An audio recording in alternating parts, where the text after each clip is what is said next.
What is Ayogo Health and how does it work? How do you balance meaningful outcomes for your users while maintaining a sustainable business model? How do the processes in academia and industry differ? And what are the ways that academia and industry can work together for collective impact?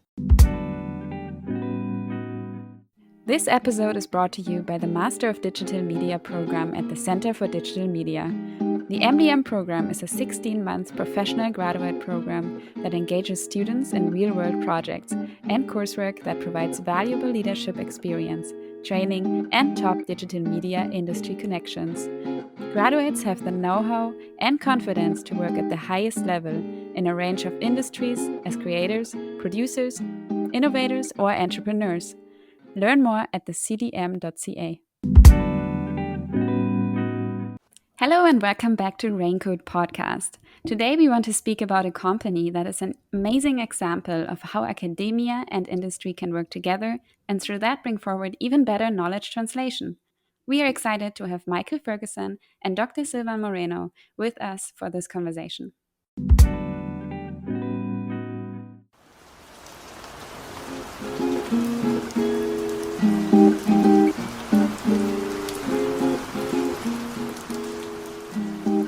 Hello and welcome to Raincoat. My name is Isabelle. And I'm Sarah. And we are excited to share how academia, industry, and communities can work together on complex problems and improve knowledge translation.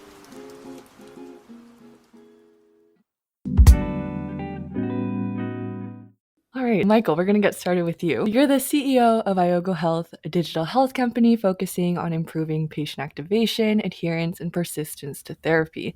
And you're also a board member at Innovate BC and a public speaker, and the list goes on and on. To sum it up, you have years of experience in both business and app development. What we're curious about is how did Ayogo evolve to be the company it is today? Well, that's an interesting and somewhat challenging question to answer. Actually, I think there's a lot that went into the company, from its inception to today, and only some of it has to do with me. Of course, I was fortunate to know a lot of very smart and motivated people who wanted to make a change in the world, to see, human flourishing increase, and we thought that our backgrounds in cognitive neuroscience and behavioral economics and service design could be very valuable. And so we decided to start a company and just see where it took us. And since then, the company's really grown, from the, with the strengths and on the back of the people who we recruited to the business and who have really been part of helping us grow it. So on that note, you said you wanted to go and see how you can bring your backgrounds to see humans flourishing, and you mentioned cognitive neuroscience and all of that. So how did, knowing now that Ayogo Health has been recognized as one of the 100 most innovative companies working in the digital health sector as part of the Global Digital Health 100 Award list, how did you come to using your strengths for the digital health industry versus anything else?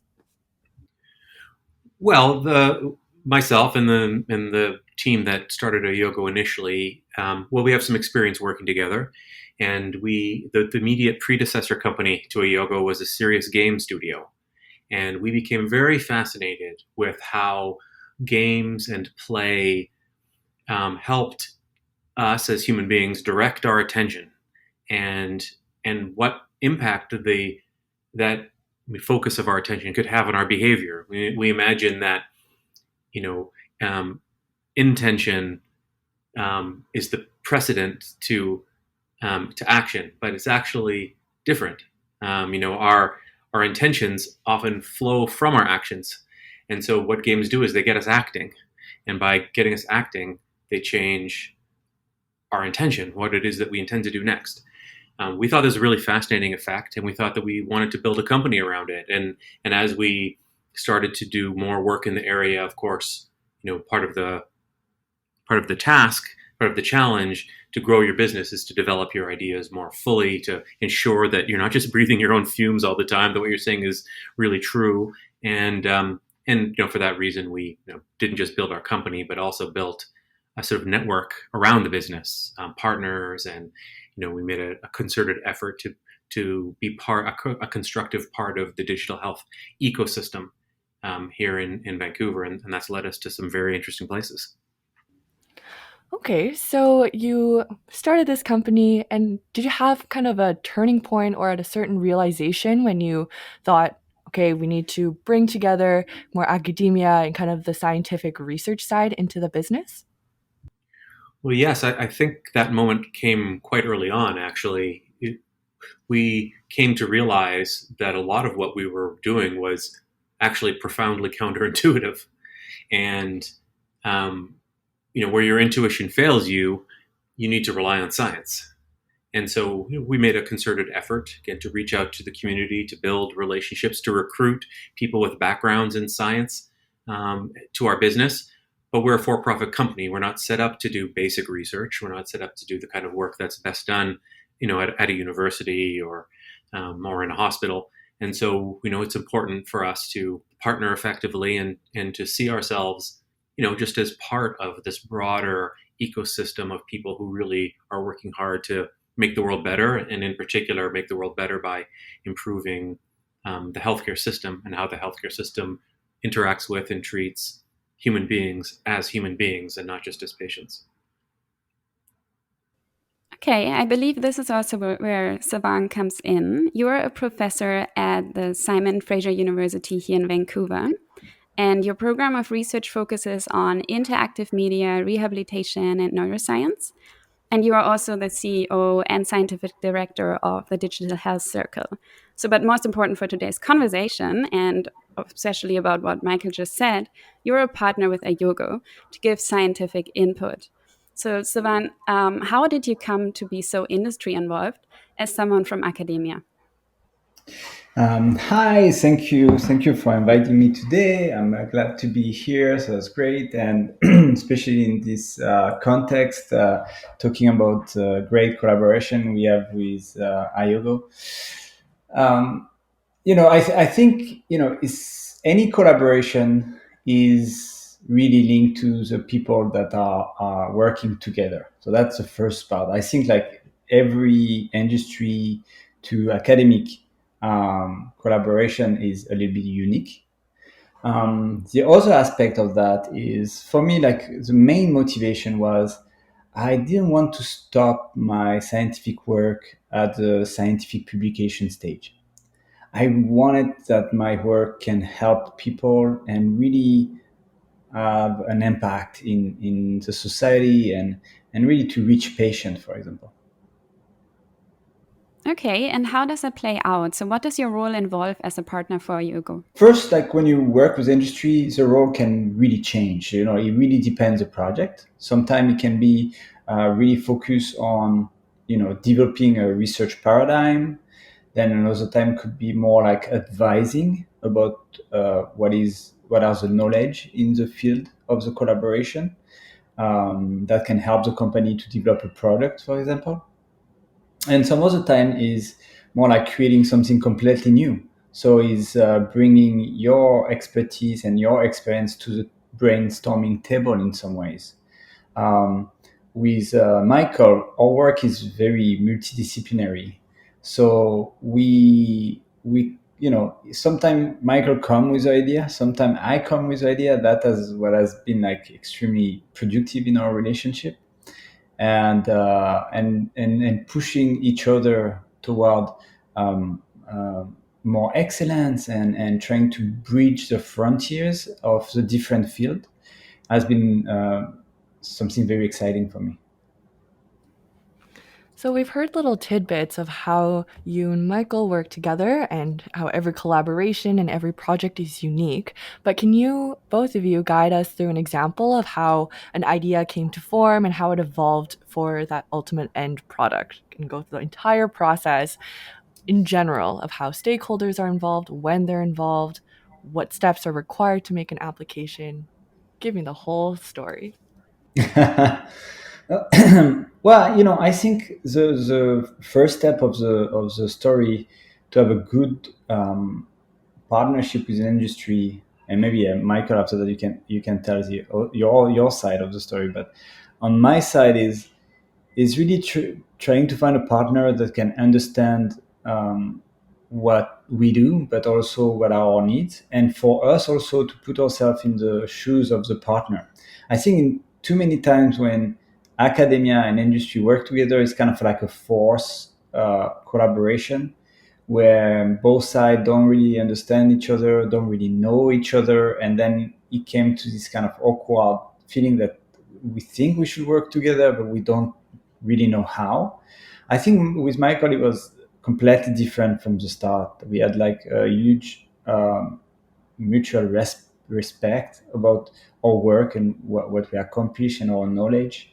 And so it was more a sense of like, okay, let's try to find a way in which we can work together because we want to explore the potential of this collaboration. Before Michael goes on, you mentioned that you and Michael just kind of connected right from the start. So how did you and Michael meet in the first place? Well, it came from me. So I was professor at University of Toronto, so I was living in Ontario, and I got recruited by Simon Fraser University to lead the digital health aspect of SFU Surrey.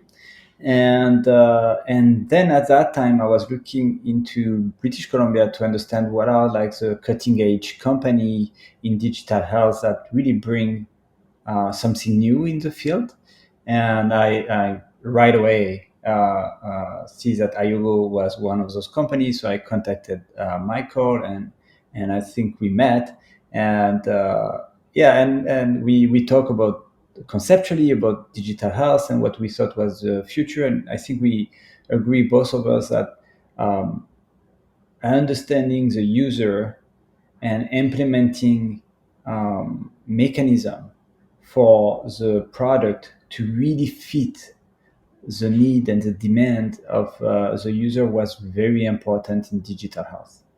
And yeah, Michael, maybe you can give us a little more an example, maybe even a specific example of what you're working on right now, on how the process of developing a product from start to end is happening.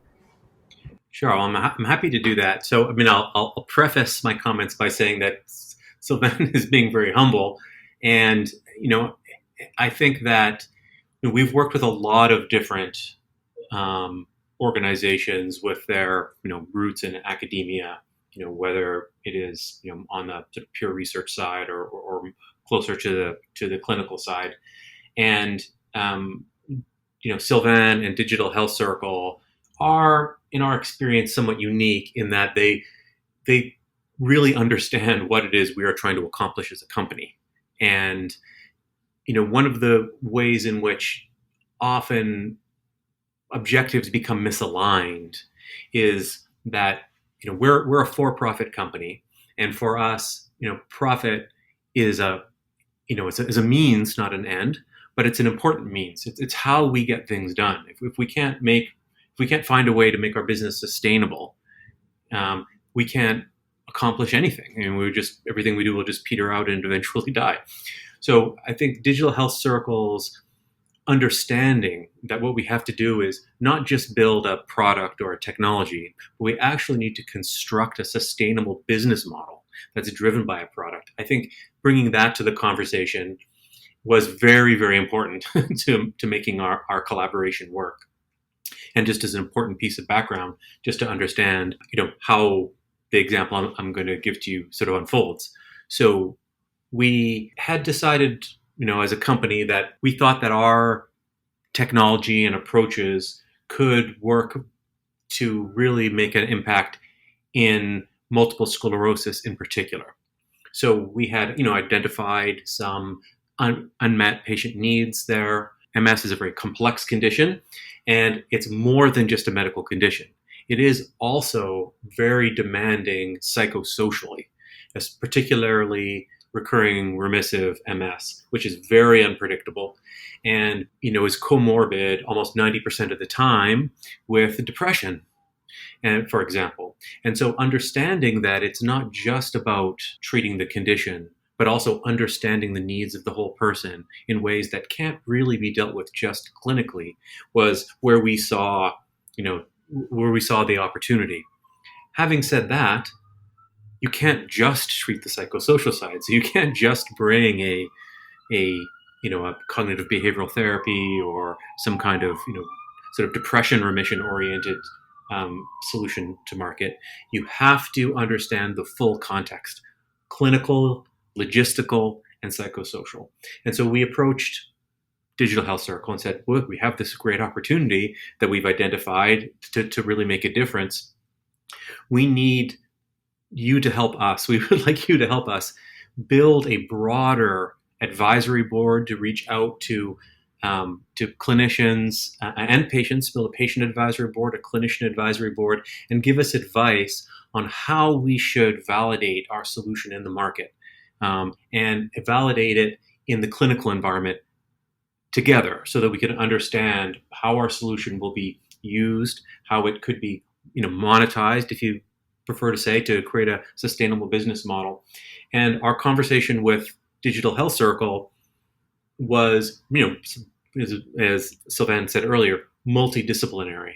It is to look at the sort of the whole context of what it is that we're trying to accomplish. And they helped us develop a program of building advisory boards, a program of developing new content, a program of validation, and then to help us as part of the process to release it to the market, to speak about it, to publicize it from a PR point of view. Every one of those aspects of the project, Digital Health Circle had something to say about. So it's partly it's the breadth that they brought to the project that allowed us to sort of focus on what we do best, which is designing and building and operating commercial products and software applications, but to ensure that we did that in a way that was properly validated clinically, was truly going to be meaningfully useful and deployable logistically, and of course had the important effect that we wanted to have with the patients psychosocially. If I understand correctly, Digital Health Circle really helped to balance meaningful work and at the same time making profit as a company. On this way of going through projects or even establishing all of this, what were kind of mistakes that you did in the course of building Ayogo up this way? I'm not sure this podcast is long enough to discuss all of those things. I mean, so much of what we do is about making mistakes. We're very aware that whenever we come into some new idea, that the question is not is the idea wrong? The question is, in what way is it wrong, and how wrong is it? And so much of what you're trying to do is find the things about your ideas and your concepts and and your technology and approaches. Find out how they are suboptimal. Find out the ways in which they do not work, either from a business model point of view or from a scientific point or a clinical point of view, and then correct them. So it is this process of continuously adjusting what you are doing to try to build something that in the end is sufficiently good to be, and good can be defined by different players in the different stakeholders in different ways, but sufficiently good across the whole ecosystem of stakeholders to be really deployed, confidently, to know that it will have positive impact, that you understand where the risks are, that it may that need to be mitigated, and understand that the negative effects are sufficiently small that they're worth they're an acceptable cost to get at the positive result. So it is largely about trial and error, from a commercial software company, and that process is one that we try to go in a humble way. It's important to know what you're good at and what you know and don't know, and I think that that is that in that spirit of mistake making and adjustment where we find our best results. Okay, so it sounds like there's this advisory group that you use a lot to get some information.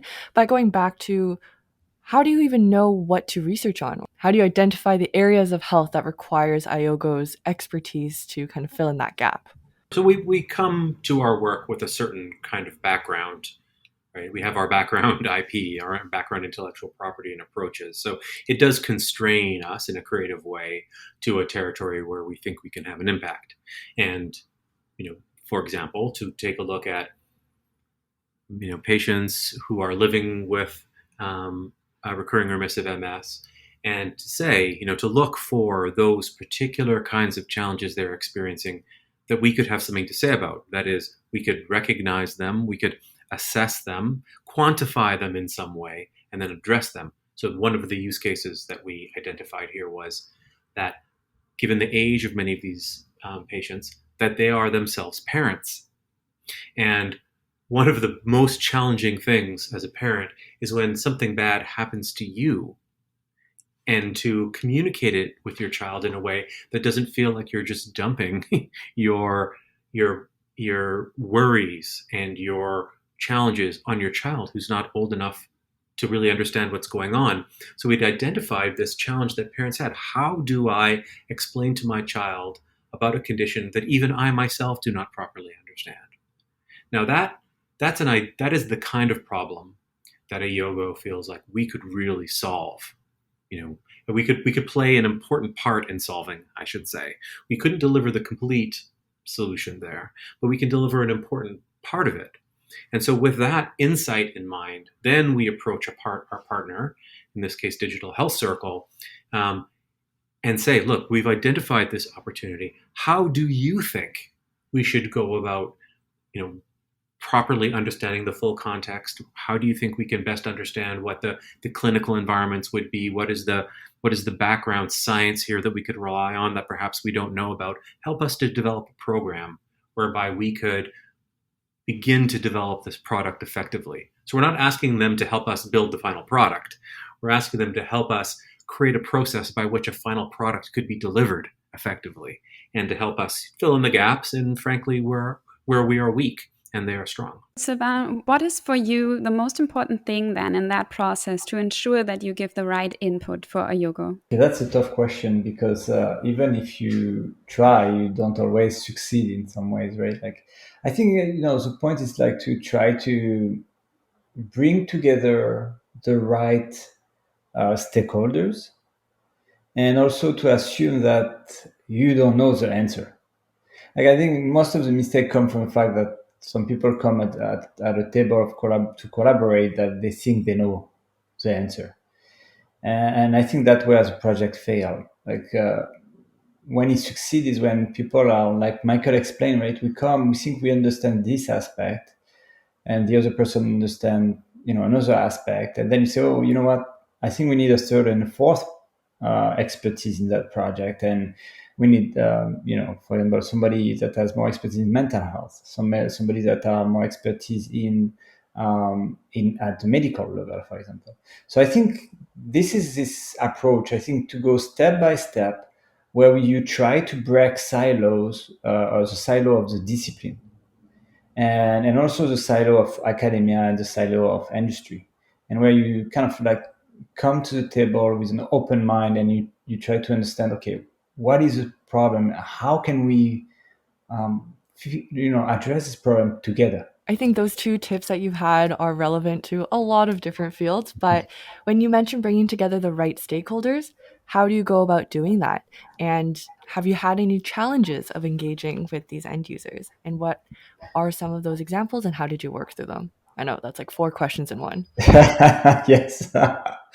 Okay, so let me try to answer, and then if I forget something, you can repeat the question. But I think, as you probably know, like, yeah, it's difficult to bring stakeholders at the table, and then also is the most difficult, I think, is not to bring people at the table, is actually to help all the stakeholders to understand each other, and to listen to each other, and to respect their opinion. In some ways, like, if you bring a patient at the table, and then you bring an industry partner, sometimes the patient's gonna say, oh, I need X, Y, Z, and also like 1, 2, 3, and also, and the company, like, the patient is expecting the company will fix every problem, right, that the patient may have. And so understanding that the company has to be focused to be successful, and to be able to develop a product that will work is one area in which, like, we try to help. the dialogue between different stakeholders. I think that's very important that somebody take that role.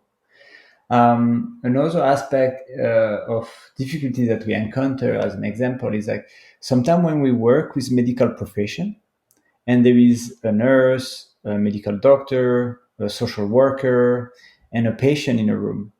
The hierarchical structure of the medical system impact a lot those discussion and those collaboration.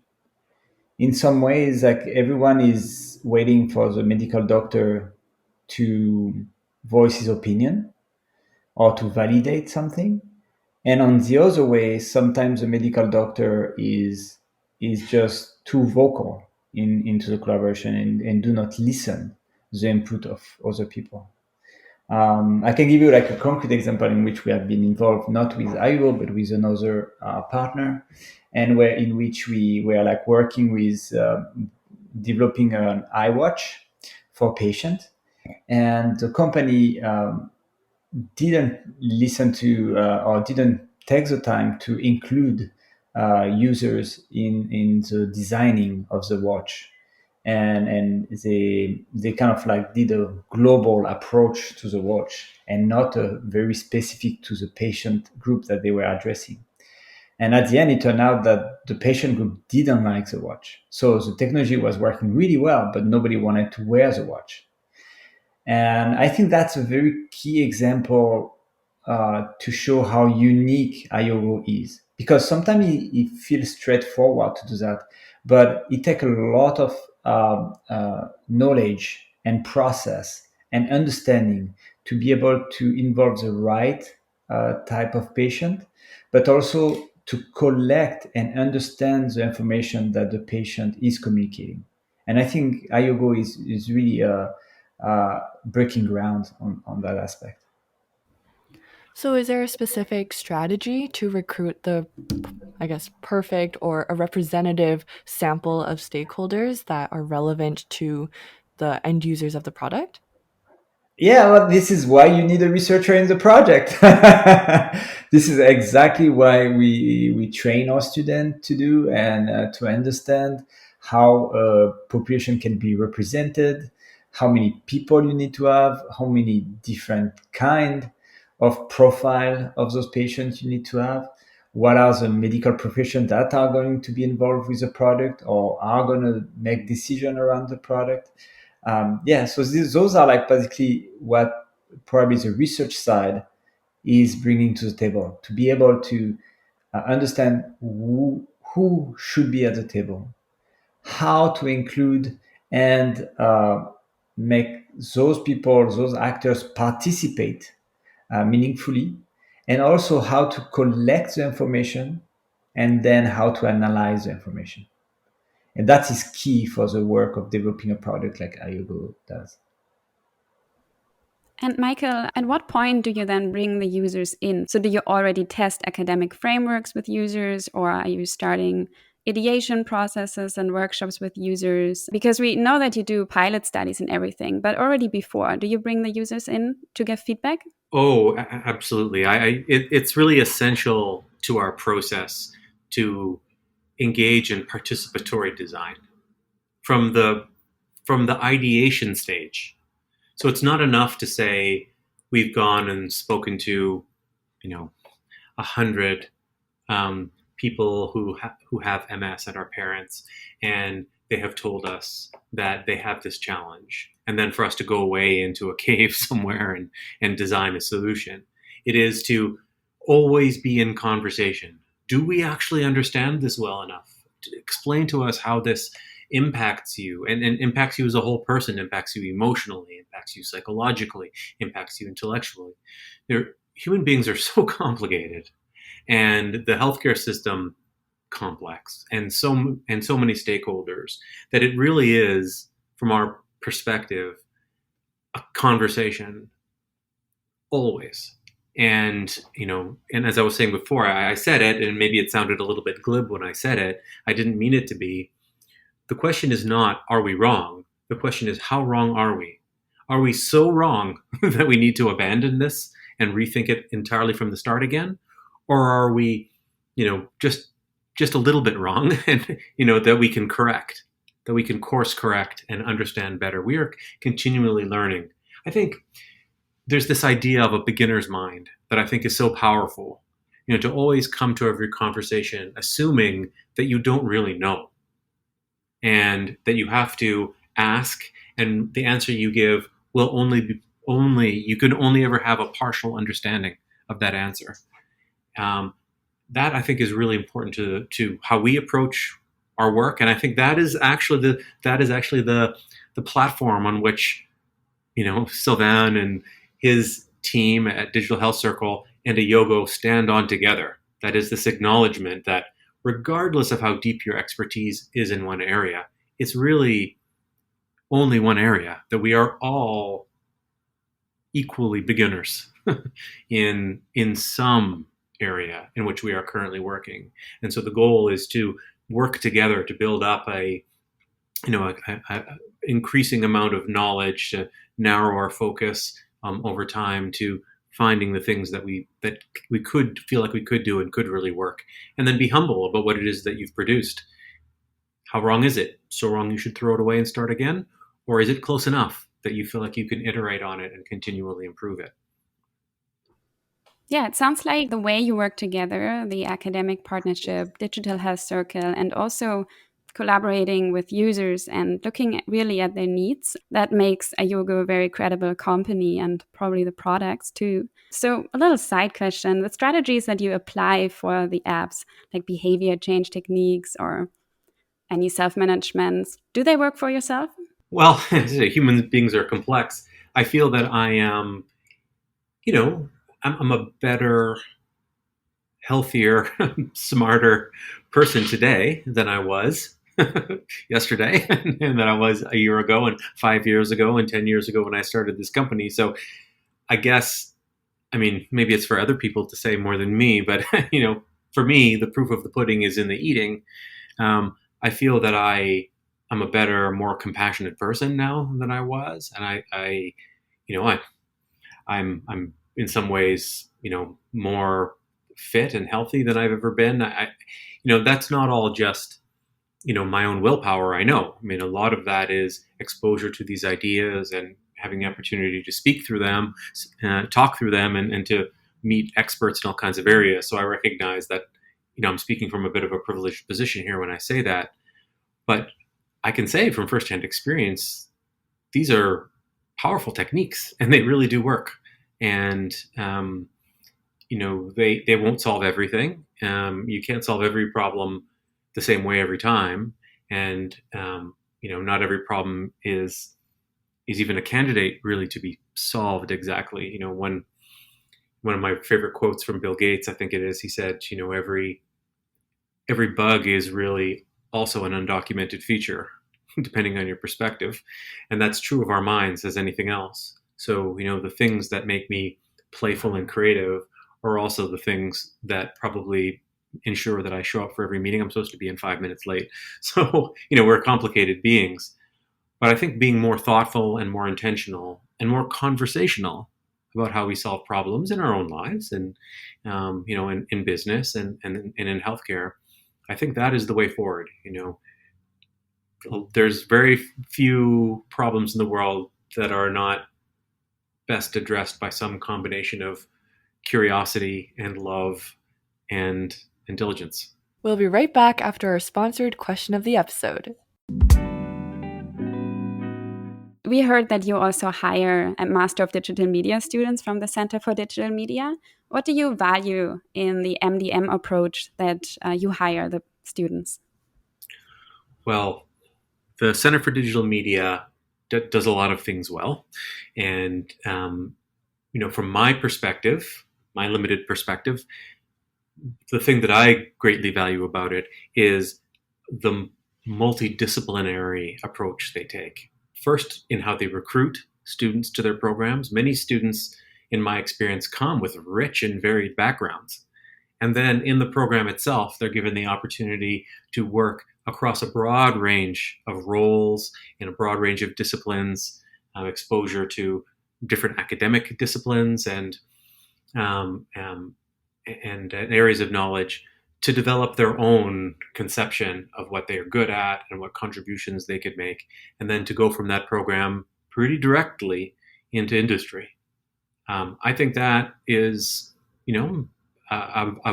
a valuable and important part of the overall ecosystem. Obviously, there's value to be had in pure academic research and in all sorts of other things. But I think that the Center for Digital Media plays and fills a really important niche in the ecosystem. And their students come to us with often very clear ideas about how they would like to build their careers and what it is they're good at and what it is that they enjoy doing that they're good at. And that makes them, a joy to work with. Yeah. So, Sylvain, coming from an academic background, what were some of the differences or surprises that you experienced when you came to work with the industry side or the for-profit organization side of things? Yeah, I mean, like the difference are multiple at different stages. Where we have like one main difference, I would say, is timeline. Like in industry, things are going faster than in academia because academic work is mainly focused on quality. So people will take more time to achieve higher quality because time per se is not as meaningful. Instead, in industry, you're working in like the real economy, so time is extremely valuable, and you have salaries, and So this is one of the also a big barrier for the collaboration between industry and academia. Another part that I see as a difference is this notion to be able to achieve something that's going to impact the world, like with a product. And I really like this aspect. This was really something that I was missing in academia, to have something that will have an impact right now.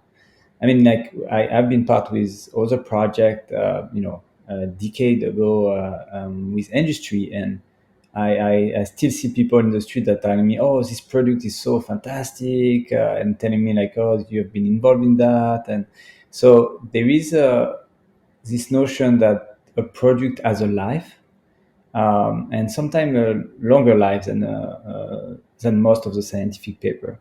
So being involved in the creation of that was something extraordinary for me. I really like this aspect of creating technology. So that's another aspect.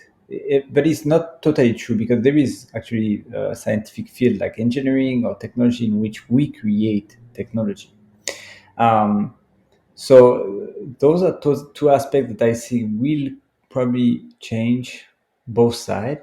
Another side that has been probably something important to me is this notion of working multidisciplinary is more often found in industry than in academia. Academia function a lot in silo, where, like, for example, you work in psychology, you just work in psychology. You're not going to try to address other problems. And sometimes there is only like probably 50 to 100 people in the world that really understand your topic of work and what you do. So this disconnection sometimes that we feel in academia is not present in industry. So this is really refreshing in industry, that you work on current problems that you can address now. That also has been something really rewarding in my collaboration with industry. Just focusing down on that aspect, you talked about time. How do you advise Michael with Ayogo on academic processes if you know they take a really long time? Because he has to also drive a business forward. So how do you both deal with that? Well, so that's one of the aspects that is positive about Digital Health Circle. So Digital Health Circle is the organization that allow to break that limit, if you want. Like the idea of Digital Health Circle is to that the collaboration with the industry is not linked to, for example, a student degree or like something that's happening inside of the academic curriculum. So we free the researcher and the student from the curriculum by just hiring them in the project and give them a salary. So like that, they don't have to do that in conjunction with the academic program. So that has been one of the key support that Digital Health Circle is able to give to those academics that want to collaborate with industry. All this talk that we've been having so far about working with the end users all fall under the umbrella of knowledge translation, but I feel like that is a very academic term, and the CIHR, or the Canadian Institute of Health Research, clearly defines it as a process that includes the contextualization, integration, and communication of research, as well as the interaction between the knowledge user and the researcher. All of that being said, Michael, coming from the more industry background, what does knowledge translation and that CIHR definition mean to you? Well, it means that ultimately the work that we do, no matter who it is that is doing it, and no matter what the time scale is in which it is being done, the value of it can only be measured in terms of human flourishing. That's what it means to me, is that ultimately you can research, take 20 years, take 50 years, take 100 years to do your research. If in the end it does not result in an increase in human flourishing, then what was the point of it? And likewise, we could do things very quickly. We could build great software products and bring them to market tomorrow. But if they don't really impact people's lives in a positive way, then what is the point?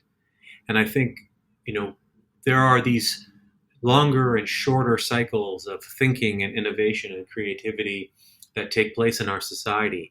And so much of the challenge of the modern era, especially, as industry is moving faster and the cycles are getting shorter, it is to really keep ourselves focused, not on the speed and the pace of what we are doing, but to keep our eyes on the prize, keep our eyes on this end result that we're trying to reach of human flourishing. Everything we do must be translated in one way or another into human flourishing. And I might add a new term, around technology translation. So in knowledge, we have to translate knowledge into a form in which it is useful and measurable in human flourishing. The same is true of nearly every other area of human endeavor, including technology.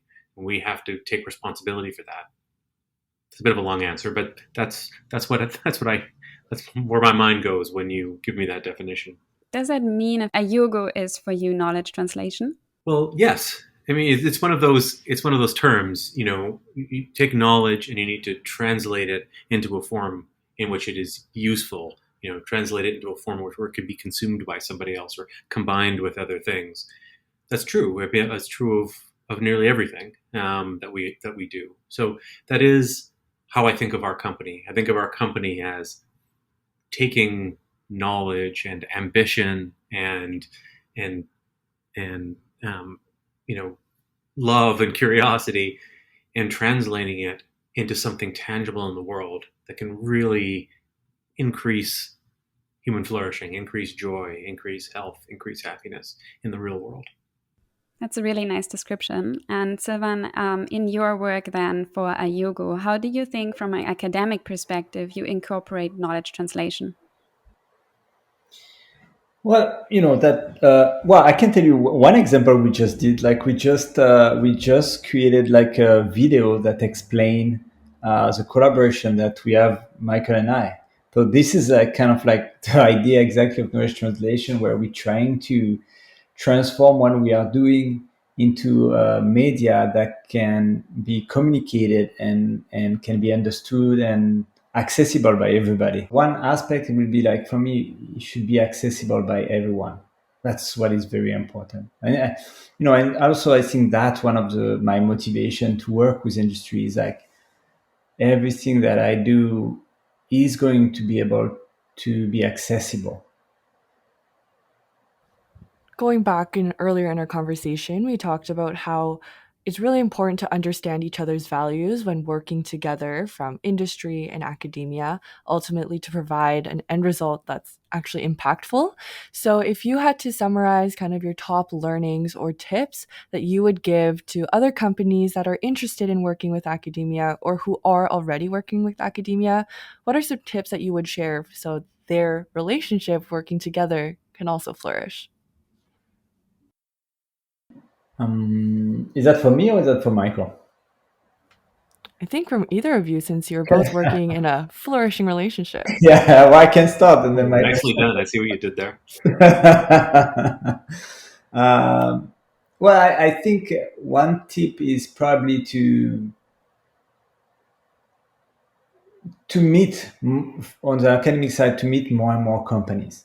That's really like that, because sometimes I feel like academic just approach industry as one body, when there is so many different company with so many different approach, and talking and meeting with industry players will definitely allow you to understand that, but also to pick and choose the industry you want to work with, and see if they pick you. I think that's one aspect. The second aspect, I would say, like, is, if you don't know where to start, just reach out to digital health circle. We are here for that. We are here to help. This is our mission. So please just send us an email or give us a call, and we'll be able to help. Well, that's fantastic advice, and actually, that's partly the advice that I was going to give too, which is, well, a good place to start is to have a conversation with Sylvain, who's got a lot of experience here, obviously in this area. The only thing that I might add to that, just looking at it from the industry point of view, my advice to entrepreneurs is, don't mistake your means for the ends. That we have a tendency in industry, I think, not always, but sometimes, to think in purely kind of utilitarian terms. Is this going to be useful to me? Is there something here I can exploit? Can I make money with this? And that's the means, not the ends. And I think it's important that we engage in these conversations, at a human level, recognizing that we're all just people, trying to move through the world and make the world better, and to grow. And we don't have all the answers, and in fact, we often even don't have the questions, and we only discover those questions through conversations. So it is about engaging in conversation in a spirit of openness and humility and curiosity. Tell me, what is it that you understand? Maybe that will enhance my understanding. And if I have the opportunity to share my perspective, maybe I can enhance your understanding, and together we can come to a new place, and having arrived there, feel that we're someplace that neither of us anticipated ever journeying to in the first case. And speaking of that curiosity, sometimes we feel in our experience there's a lot of skepticism, especially in health science, towards methods that are not known or used by anyone else, from academia to industry. Why is academia so scared of adapting these industry approaches? Well, I think it comes from this lack of knowledge of both sides. I think industry are kind of scared of academics, saying like, "Oh, those guys are so smart, so much educated, and why will they care about what we do?" Right? I think that's the first issue, and then the other side is like, um, academics say like, "Oh, what I'm doing is so specialist or so specialized that no industry will really care about that. Or I'm not sure I'm going to help them, or like So I think this is probably the first barrier, and then after that is this notion of like academic in some ways are portrait daredevils and try new stuff. Like when you watch TV or movies, a scientist is like an Iron Man or anything like that can try to create something that completely out of the blue. And but science is not really that, right? Science is building on previous knowledge. So I think there is this aspect where people learn process and knowledge in academic setting that are very strong and validated and take years and years to validate. And so it's always hard to move from that knowledge base and to go more toward this kind of novelty aspect, which I think the industry is really the perfect actor to do this kind of process. I think where research is more like in terms of validating where it is interesting. Then there is some people that in research that discover a new process and investigate completely new avenues. But I will say those are probably most of the time the uniqueness versus the norm. Well, I really feel like I have to say something here in on this particular topic, which I think is important to say out loud. And I know it's going to sound a little bit weird coming from me. I'm going to maybe I'm going to sound like a Marxist when I say this, but one of the reasons for this skepticism is a healthy skepticism that is, which is, built on top of a recognition that so much of that not that there's too much that happens in industry where the measure of its success is its ability to make money. There are plenty of things that make money in this world that have that are toxic in other ways, and that people are willing to spend money and dedicate their time and resources and energy to something like, say, homeopathy, doesn't make homeopathy worthful. Homeopathy is complete bunk. It's total pseudoscience, and just because people make money from it doesn't make it good. And so I think that there is a healthy skepticism on the academic and clinical side towards ideas that originate in industry, where the only measure of their success is whether or not they can make money and not whether or not they actually help anybody. You can sell somebody something and make a claim about it, and that they paid you money for the thing doesn't validate your claim. And I think that is a mistake that we very often make in on the industry side that is not very often or quite as often made on the academic side. And I think that there's a valuable skepticism there. And again, we need to be humble about what it is that we're doing and listen to voices from outside. And partly it is the meeting between these different worlds that allows us to come to a new understanding of value between us. Yeah, I think you're making a very good point here, Mike, because one of the currency in academia is truth and also trust, right? So those are very, very important. And as a scientist, you never want to lose either of those. And so there is a risk depending when the context or the domain is just too novel to go into a territory where you don't really know and you don't have any basis for you to know if it is true or correct or ethical. Or so this aspect is very important in science. How do we bypass these barriers that you've listed of kind of this lack of conversation happening on both ends, and how science is typically built on previous knowledge, and having these novel ideas is not the norm? So how do we work towards a future where it's not such novel, weird things to take industry approaches and kind of naturally embed it into kind of the academia science field? Yeah, I mean, I will not say that science is not doing novel ideas. I think what I tried to say is sometimes the novel idea of industry are not adapted by science for the reason that Michael just highlighted, that there is a risk to adapt something coming from no scientific background for us in academia. I think science is extremely novel, like that. The process of science is by itself novel. So that's the difference between those two kind of idea. But I think it's in March. You see, look at your podcast today. Look at everything that's happening, like the collaboration between me and Michael. Those are like things that didn't really exist like 30 years ago.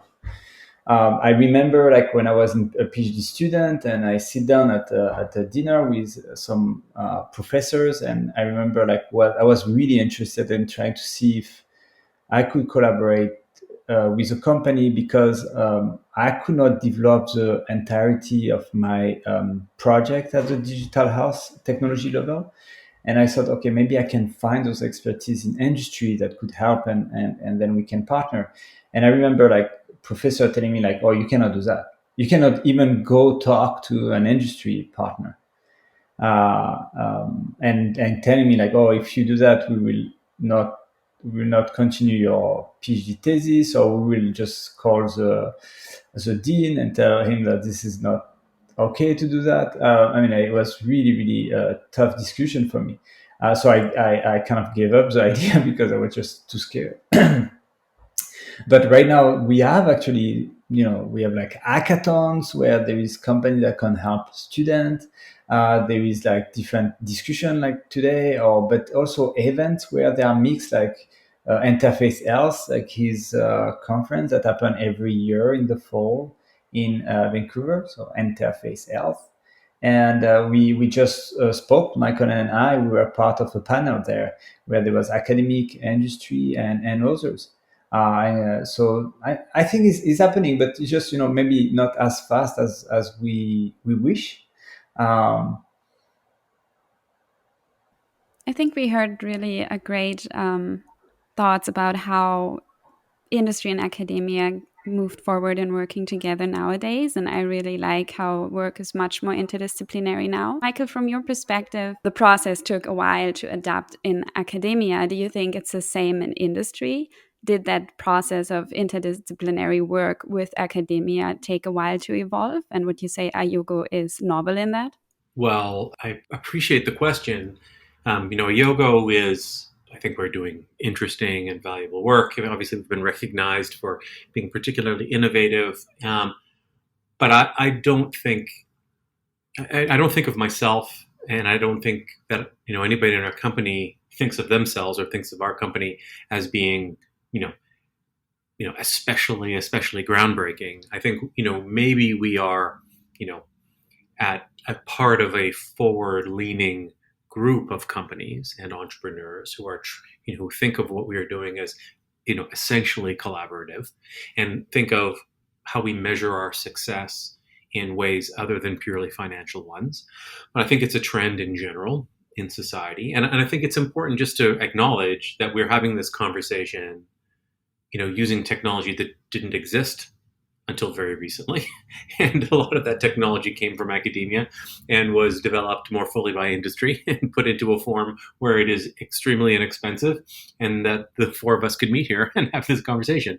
So we are making progress. We are moving quickly. We are adapting. We are achieving great things and all the time. And let's not lose sight of the achievements we are seeing, because we are too busy focusing on the things that maybe we could do a little bit better.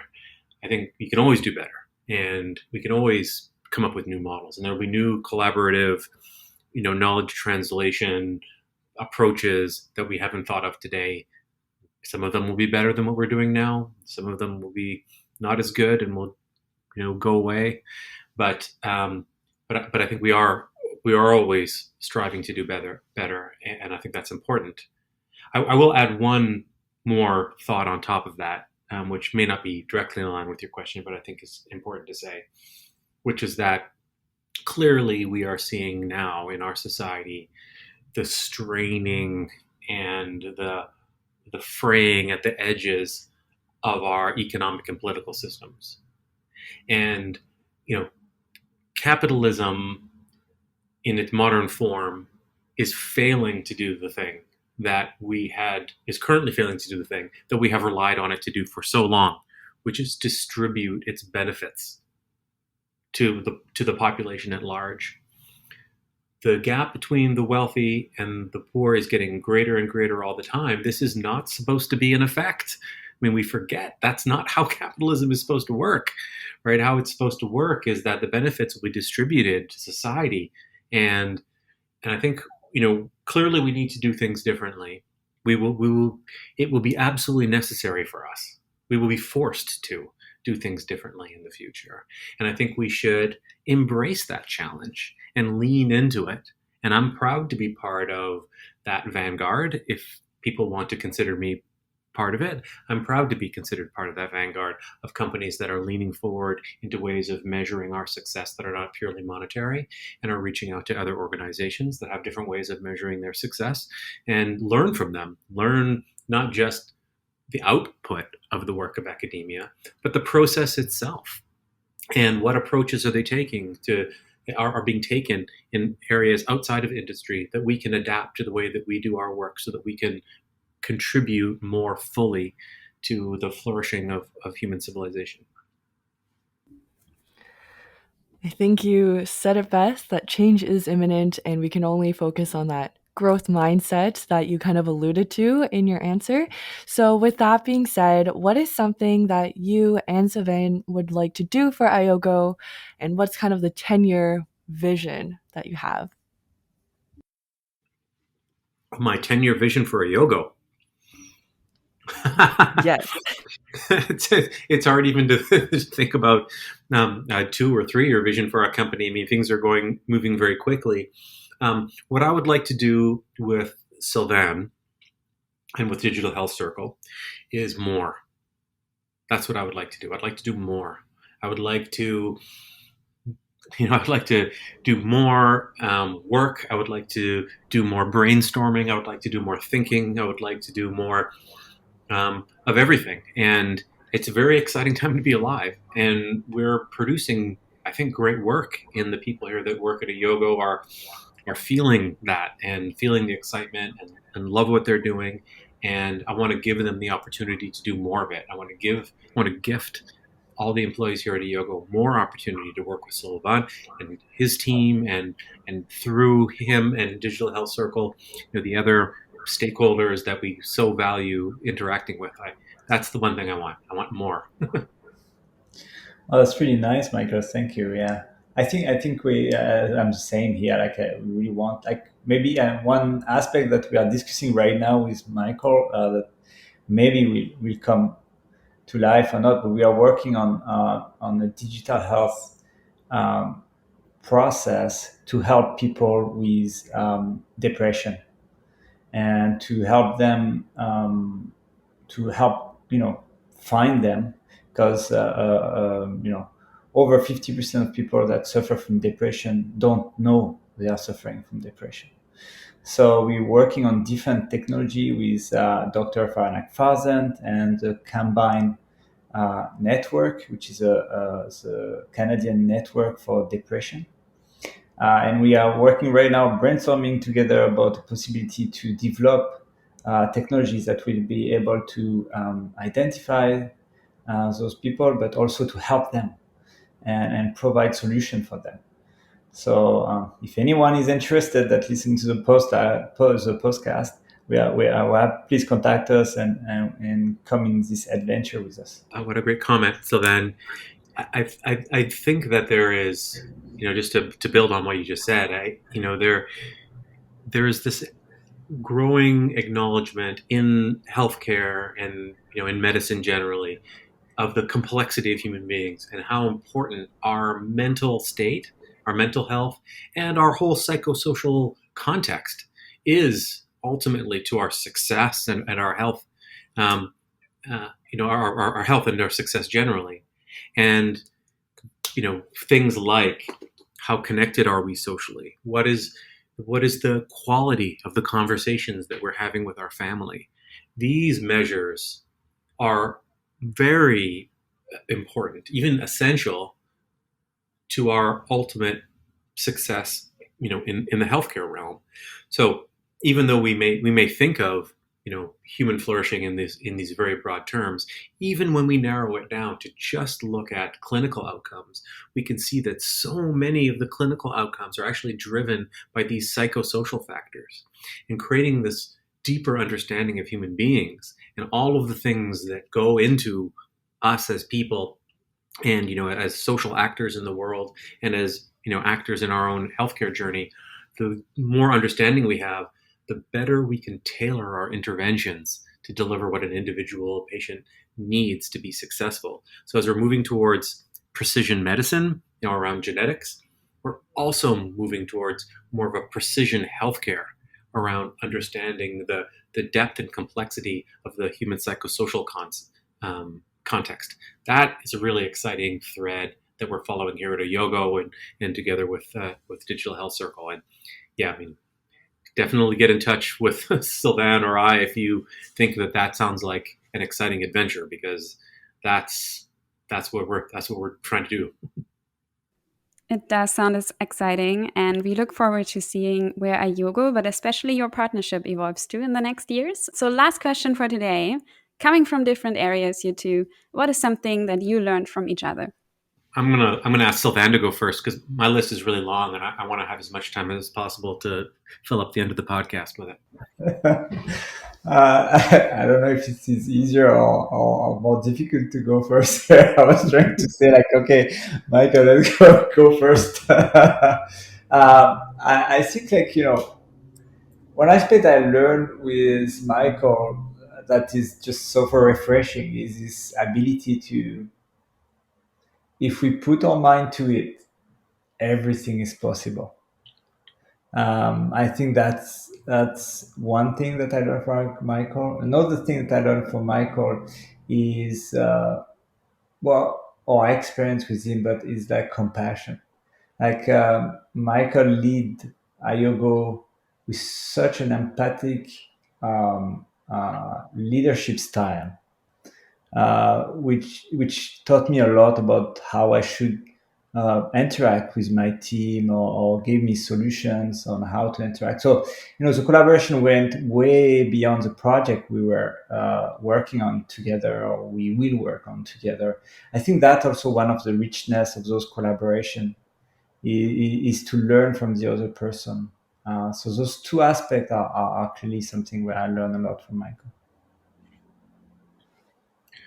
Well, that's very generous of you to say, Savannah. And I've also found it a really enriching experience to work with you and to work with Digital Health Circle. And I feel like I'm a better entrepreneur and a better CEO, and I dare say a better person for it. And I've learned a lot from you in particular. And I think, just to sort of stick to concrete learnings, which I know will be helpful to the audience of this podcast.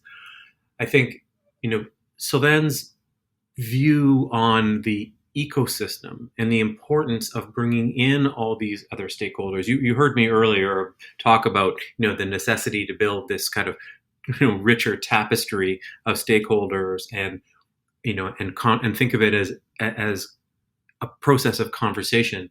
I think I really learned that from Sylvain in an important practical way, how to do it with academia, how to do it with government, how to think about, scientific papers, for example, as an important way to communicate, to not just to take what's in an academic paper and translate it into technology in the real world, but to go back the other way, to think about how what we are doing could be described and thought of in scientific terms, so that we can communicate back into academia and communicate back into these other much longer cycles of innovation that are taking place in our society.